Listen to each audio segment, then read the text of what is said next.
Hello again. I know I've been, for some reason, uploading video. Decided I'm just uploading videos rapid fire because I've got a lot of topics after participating in a discussion that just turned into pure stupidity. You know, some of that old creates hard logic and things like that. That then went on to certain things of philosophy and such, which I come to talk about here today. Okay. Nihilism. One definition that I've always read was one just as for the word. Well, there's two here. There's the rejection of all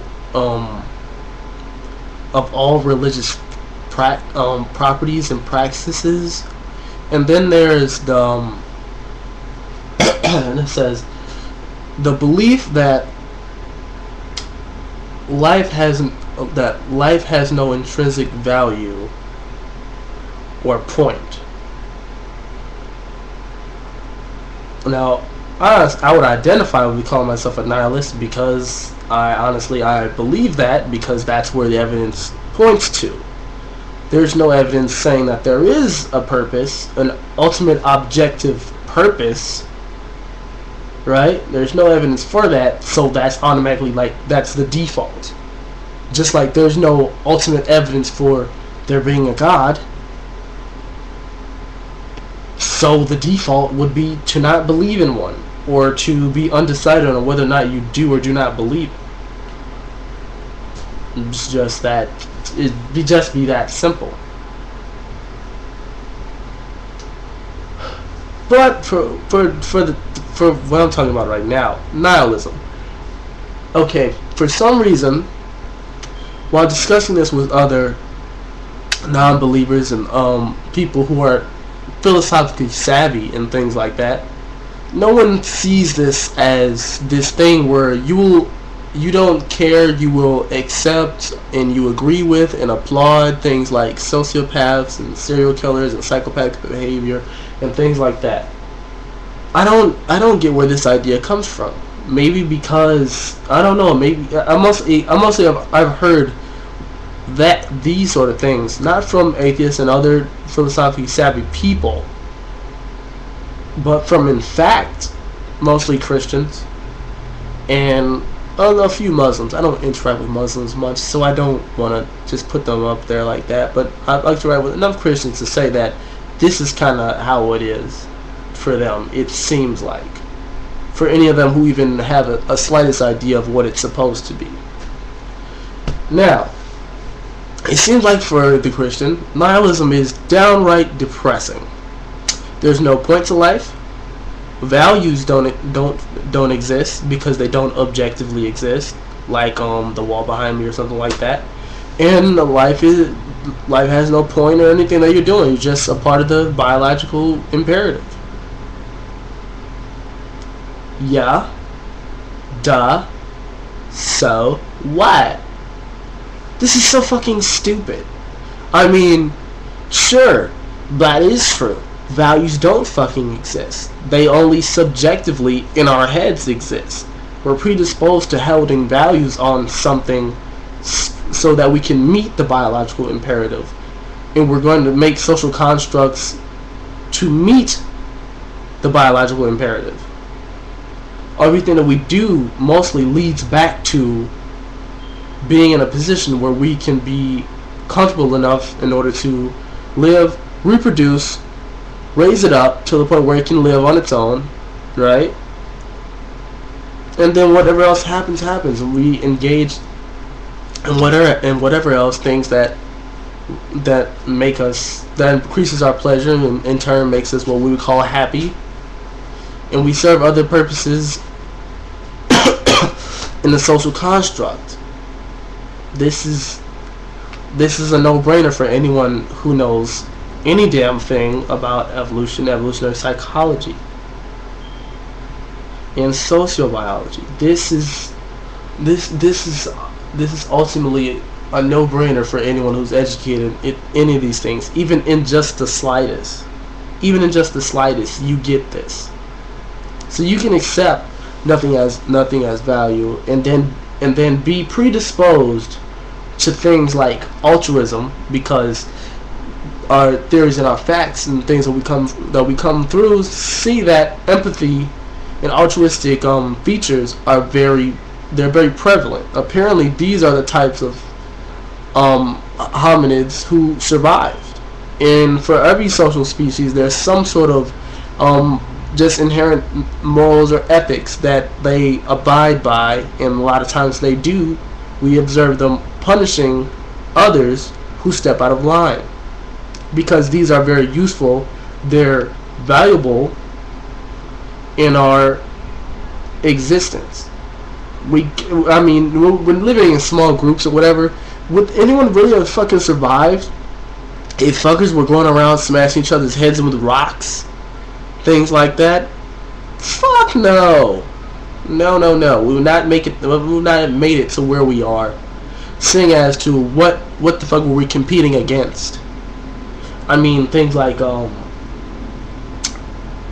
let's see. There's venomous snakes, various reptiles throughout time that tended to be either, whether they be bigger or smaller, still a prevalent threat for our predecessors, especially living in like these small condensed groups and things like that. They needed each other, and they know they needed each other. So things like, we gotta stick together and don't steal from each other and don't try and do each other wrong, don't break up the social group, became something that we evolved with because it's something that works. So now we have people predisposed to being empathetic, being sympathetic, being altruistic, people doing things like to the point of dying for what they believe in. But it's because most times what they're dying for always has something to do with benefiting. Sometimes a lot of times it is also themselves, but it seems like what they mostly care about is about the people who they're also helping in these certain causes, such like when I think Martin Luther King, that comes to mind. Whatever, and just so many different examples here and there. Now, back to how any of this relates to nihilism. Nihilism is apparently, by this definition we're going to go with, is the belief that that life has no intrinsic value or point. And there's certain elaborations that's like values don't exist or things like that. Whatever, we can encompass that all just right here and now. You can accept that. You can accept that pretty much basic factual sentiment, and still be altruistic. I don't get why, if you accept that life has no intrinsic value, you wouldn't want to stop someone from killing your mom. Well, you just have this certain connection that has been thoroughly explained. I'm not going to explain it right now, because that would take too fucking long. But there's just this innate thing that, like, you're not gonna let someone kill your fucking mom, and that's just it. Fuck, you can admit her life has no value, but you're gonna save her anyway just because she's your mom.